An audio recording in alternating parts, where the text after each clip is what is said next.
Syllabus देख लेते हैं मैथमेटिकल स्टैटिस्टिक्स का, एमएस का सिलेबस क्या कहता है यहाँ पे आप देख सकते हैं।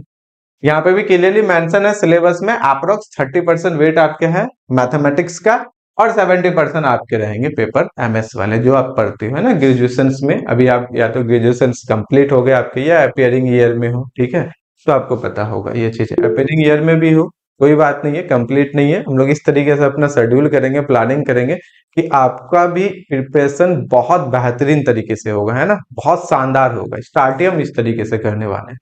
सबसे पहले अगर मैथमेटिक्स पोर्शन का देखें तो सिलेबस आपको दिख रहा होगा बहुत बड़ा, है ना, sequence and series of real numbers, right, sequence and series of real numbers, ठीक है। यहाँ पे बहुत सारी चीजें सीक्वेंस सीरीज अगर आप पढ़े हो तो आपको पता चलेगा अच्छा सीक्वेंस क्या है रियल नंबर्स का, कन्वर्जेंट, डाइवर्जेंट, कॉची सीक्वेंस, उसके बाद कंपैरिजन करते हैं, टेस्ट कैसे लेते हैं, कोई भी सीरीज कन्वर्जेंट होता है तो कितने सारे टेस्ट हो सकते हैं, पॉजिटिव टर्म सीरीज क्या है, नेगेटिव टर्म सीरीज क्या है, अल्टरनेट सीरीज क्या है। तो इस तरीके से बहुत सारी चीजें हैं। अगर आपने सीक्वेंस सीरीज पढ़ा है या 11th-12th में हो गई या ग्रेजुएशन में, तो आपको ये सारा चीजें इजीली समझ में आएगा। बाकी से रिलेटेड क्वेश्चंस कैसे आते हैं वो तो फिर हम लोग धीरे धीरे क्लासेस आगे देखेंगे तो A to Z हम लोगों का क्लियर होगा, ठीक है। उसके बाद आते हैं differential calculus of 1 and 2 real variable. Differential calculus of 1 and 2 real variable. 1 variable वाले तो आप बहुत पहले से ही पढ़ रहे हो, है ना, वन वेरिएबल वाले और 2 वेरिएबल वाले। 2 वेरिएबल को हम लोग यहाँ पे बहुत अच्छे से देखेंगे। 1 वेरिएबल वाले क्या है हम लोग पहले भी पढ़े हुए, कहाँ पढ़े हुए हैं, 11th-12th से स्टार्ट किए, है ना। सबसे पहले 11th-12th में जैसे हम लोग पढ़ते हैं लिमिट, क्वांटिटी, डिफरेंशियबिलिटी, ठीक है, मीन वैल्यू थ्योरम, ये सारा चीजें, indeterminate form, basic graphic representation, graph कैसे ड्रॉ करते हैं, ठीक है। तो ये सारे चीजें जो हम लोग करते हैं, maximum value, minimum value, functions का मैक्सिमम मिनिमा, ठीक है, तो ये सारे चीजें हम लोग 1 वेरिएबल पढ़ रहे हैं। यहाँ पे हम लोग क्या पढ़ेंगे, फोकस 2 वेरिएबल पे भी रहेगा क्योंकि इसके भी क्वेश्चंस आपके अच्छे खासे रहते हैं, है ना। आपको एक चीज बता दे, 1 वेरिएबल से ज्यादा इजी आपको यहाँ पे 2 वेरिएबल लगने वाला है क्योंकि जो आपके क्वेश्चंस IIT एग्जाम में पूछे जाते हैं अभी तक का जो डाटा है, जो सोर्स है उससे, कि 1 वेरिएबल के क्वेश्चंस आपके टफ पूछते हैं एज कंपेयर 2 वेरिएबल। हमेशा 2 वेरिएबल वाला जो आपका यहाँ पे सिलेबस है बहुत आसान है, बहुत ही आसान है। 2 वेरिएबल आपको इजी लगेंगे एज कंपेयर 1 वेरिएबल, ठीक है। जबकि 1 वेरिएबल हम लोग इंटरमीडिएट यानी कि 12th से ही 11th-12th से ही पढ़ रहे हैं, फिर भी जब आप पढ़ोगे तो आपको 2 ही आसान लगेंगे। तो उसका यहाँ पे पूरा का पूरा दिया हुआ है, ठीक है। सिलेबस में जितना पॉसिबल इसमें हो सकता है छोटे छोटे पार्ट को मैथमेटिक्स का पूरा लिख दिए हैं, ठीक है।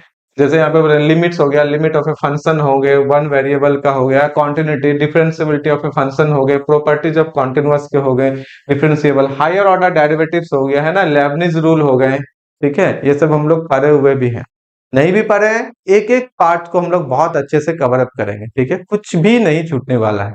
साथ ही साथ इसको इतना अच्छे से करेंगे कि 1 to 1 भी आपका डाउट जो है ना वो कंप्लीट हो जाएगा, जो भी रहेंगे।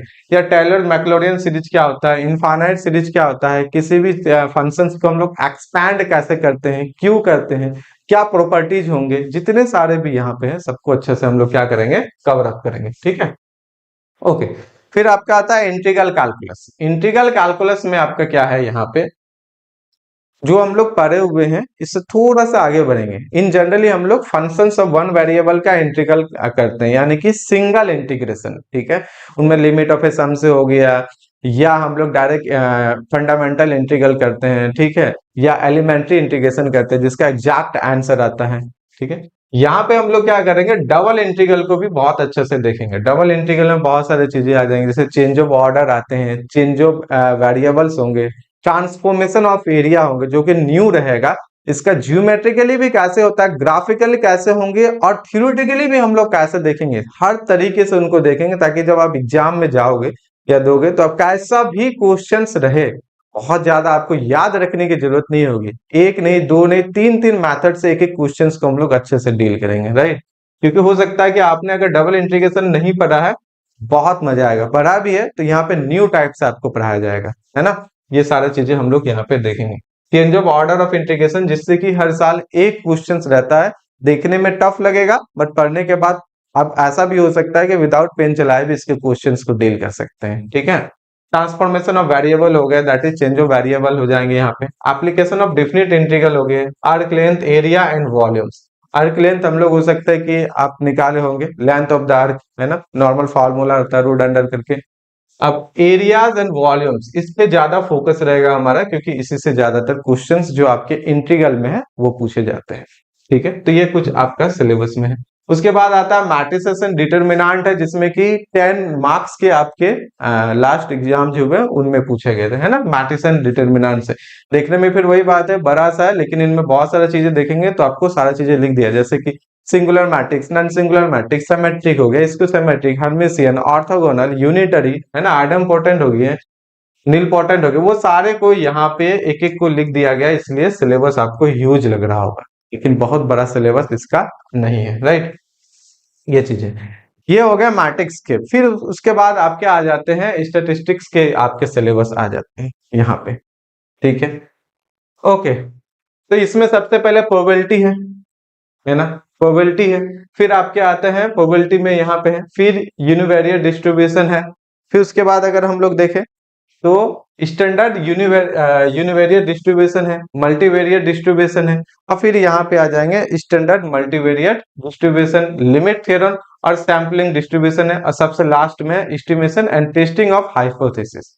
देखने में लग रहा होगा कि बहुत बड़ा सिलेबस है, लेकिन फिर वही बात है, जैसे मैथमेटिक्स में हम देखें कि सारे चीजों को एक एक को वहां पे ब्रेक डाउन करके सिलेबस में मेंशन कर दिया गया, उसी तरह से आपके यहाँ जो 70% का वेटेज जो है आपके एमएस का स्टैट्स वाला पोर्शन, उसको एक एक चीजों को सारे को ब्रेक डाउन कर दिया गया है। ठीक है, जब हम लोग स्टार्ट करेंगे, अभी तो आपके जो क्लासेस है वो मैथ पोर्शन से स्टार्ट होगा, क्योंकि स्टैट्स में आपके बहुत सारे क्वेश्चंस में मैथमेटिक्स का जो फंक्शन ऑफ 1 वेरिएबल और 2 वेरिएबल वाले पोर्शन है, उनका थ्योरम, उनका कॉन्सेप्ट का यूज होता है। ठीक है, तो हम लोग जो स्टार्ट करेंगे IIT JAM 2026 के लिए प्रिपरेशन, वो हम लोग मैथमेटिक्स पोर्शन से स्टार्ट करेंगे, ताकि आप जब एमएस वाले ये सारे चीजों पर होगे तो उसमें आपको कोई भी दिक्कत नहीं होने वाला है ना, छोटा से छोटा क्वेश्चन भी बहुत अच्छा से बनेगा।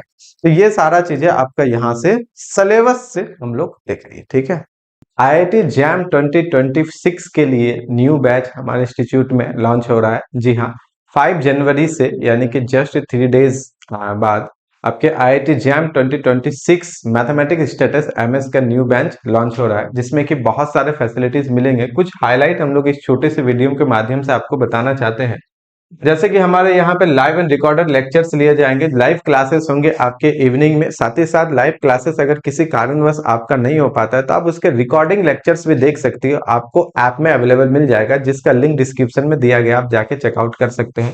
साथ ही साथ लाइव पीवाईक्यू सॉल्यूशन भी कराए जाएंगे। जो भी आप पढ़ाई करोगे उसके साथ आपको ये पता होना चाहिए कि प्रीवियस ईयर क्वेश्चन में किस टाइप के क्वेश्चंस पूछे गए हैं। ठीक है, तो उनके डिस्कशन भी आपको यहाँ पे लाइव होंगे। कोई भी प्रॉब्लम्स हो तो आप सीधे टीचर के साथ डायरेक्ट कांटेक्ट कर सकते हैं, जो आपको पढ़ाएंगे। और उसके बाद आपको लाइव डाउट क्लासेस भी मिलेंगे। ऑब्वियसली बात है कि हम लोग हायर मैथमेटिक्स स्टैटिक्स करते हैं, ठीक है, तो उसमें क्या होते हैं, बहुत सारे डाउट्स हमारे साथ आएंगे। जो भी थ्योरी पढ़ाया जाएगा उसके क्वेश्चन में किस तरह से अप्लाई होता है, उनसे रिलेटेड डाउट्स आने ही आने। अगर डाउट्स नहीं आते, इसका मतलब आपकी पढ़ाई बहुत अच्छे से नहीं हो पा रही है ना। जितने अच्छे से आप पढ़ोगे, कुछ ना कुछ छोटे मोटे डाउट्स आएंगे, वो भी हम लोग क्या करेंगे, लाइव आपके साथ डिस्कशन करेंगे, ताकि आपके हर एक डाउट्स 1 to 1 डाउट्स भी आपको क्या हो जाए, क्लियर हो जाए। तो अब daily practice problem and topic wise assignment भी हमारे यहाँ प्रोवाइड कराया जाएगा, ताकि आप जो पढ़ रहे हो उनको आप एक टाइम के बाद, आपके टॉपिक खत्म होने के बाद आप क्या करो, उसको चेक करो, है ना। चेक करना इंपॉर्टेंट है स्टूडेंट्स, क्योंकि जब तक आप चेक करोगे नहीं, तब तक आपको पता नहीं चलेगा जो हमने पढ़ा है उसको सही ढंग से हुआ है कि नहीं। क्वेश्चंस में क्या मैं सीधे तरीके से डायरेक्टली अच्छे से अप्लाई कर पा रहा हूँ कि नहीं कर पा रहा हूँ, उसके लिए असाइनमेंट्स और डेली प्रैक्टिस प्रॉब्लम आपको दिया जाएगा। ठीक है, जितने ज्यादा असाइनमेंट्स और प्रैक्टिस प्रॉब्लम आप सॉल्व करोगे, आप लगाओगे, उतना ही ज्यादा आपका प्रिपरेशन जो है ना स्मूथ होगा, उतना ही ज्यादा शार्प होगा, और अच्छे से आप प्रिपेयर कर पाओगे। अपने आप को चेक करते रहोगे हमेशा, है ना, रेगुलरली। ये टॉपिक्स खत्म होने के बाद आपको टॉपिक वाइज, मॉडलो वाइज और डेली प्रैक्टिस प्रॉब्लम भी दिए जाएंगे। इंपॉर्टेंट चीज है, 200+ मॉक टेस्ट भी होंगे, ये ऑनलाइन होंगे। ठीक है, जितने भी मॉक टेस्ट होंगे वो आपके प्रिपरेशन को हमेशा अलर्ट अपडेट रखेगा कि हाँ आपके जैसे भी टॉपिक खत्म होते जा रहे, topic wise assignment practice problem हो गया, आपने उनको सॉल्व किया, प्लस उसके बाद आप मॉक टेस्ट दो। मॉक टेस्ट का आदत हैबिट इस तरह से हो जाना चाहिए, जब आप एग्जाम देने जाओगे फाइनल में तो आपको पता ही नहीं चलेगा कि हम फाइनल एग्जाम में बैठे हुए हैं या जो डेली मेरा शेड्यूल था, रूटीन था, उसके अकॉर्डिंग ही हम लोग वर्क कर रहे हैं ना। तो आपको एक डर जो है ना, एक डर का जो माहौल बन जाता है एग्जाम में, वो नहीं होने वाला और एग्जाम आपका बहुत बेहतरीन चलेगा, ठीक है। और क्लासेस के पीडीएफ भी आपको प्रोवाइड होंगे और नोट्स भी प्रोवाइड होंगे, डेली क्लासेस हो जाएंगे, उनके बाद जस्ट आपको पीडीएफ ऐप में अवेलेबल मिल जाएंगे, आपके ग्रुप जो होंगे उनमें भी आपको अवेलेबल हो जाएगा, ताकि अगर आप सिर्फ नोट्स देखना चाहो बहुत जल्दी में, आपको लेक्चर्स देखने का टाइम नहीं है या आप रिपीट करना चाहो, तो आप इजीली नोट को देख कर अपना क्या कर सकते हो, प्रिपरेशन को आगे कर सकते हो। इनके साथ साथ और भी बहुत सारे फीचर्स आपको आईआईटी जैम मैथमेटिक्स स्टैटिक्स 2026 के लिए बैच में अवेलेबल मिलेंगे, जिसका हम लोग क्या करेंगे, पूरा इंट्रोडक्शन 5 जनवरी को इवनिंग में करेंगे। तो आप और हम मिलके इस जनवरी को शुरुआत करते हैं, ताकि आपका जो प्रिपरेशन है, आपका जो ड्रीम है कहाँ आईआईटी कॉलेज मिलने का, आईआईटी कॉलेज जाने का, किसी कारणवश अगर आप बैचलर में या इसमें बैचलर ऑफ इंजीनियरिंग में, बीटेक में अगर आप नहीं जा पाए हो, बैचलर ऑफ टेक्नोलॉजी में, तो आप यहाँ से क्या कर सकती हो, मास्टर्स कर सकती हो आईआईटी से, और अपना एक ड्रीम को उसको क्या कर सकती हो, पूरा कर सकती हो। तो हमारा बैच मैथ स्टार्स क्लासेस में जल्दी लॉन्च हो रहा है 5 जनवरी से, जल्दी से इनरोल करें। और उसका सबसे इंपॉर्टेंट बात जो उसका फी है ना, फी अभी अभी ऑफर चल रहा है 1 ईयर वैलिडिटी के साथ, अभी आपको 12,499 में मिल रहे हैं। लेकिन 5 जनवरी से पहले अगर आप इनरोल करते हो, उससे पहले अगर आप एडमिशन लेती हो, तो ये भी फी आपको नहीं देने पड़ेंगे, आपको देने पड़ेंगे ओनली 9,999, ठीक है। यानी कि 10,000 में आपके अभी एडमिशन हो रहे हैं, जस्ट 50% डिस्काउंट हो गए एक तरीके से। तो फटाफट अपना बैच में इनरोल करें और अपने दोस्तों के साथ इस वीडियो को साझा करें जो आईआईटी जैम 2026 मैथमेटिक्स स्टेटस का प्रिपरेशन करना चाहते हैं। उसके लिए हमारा इंस्टीट्यूट एक गोल्डन अपॉर्चुनिटी लेके आ रहा है। फटाफट इस वीडियो को शेयर करें, लाइक करें, सब्सक्राइब करें हमारे इंस्टीट्यूट को। Thank you very much.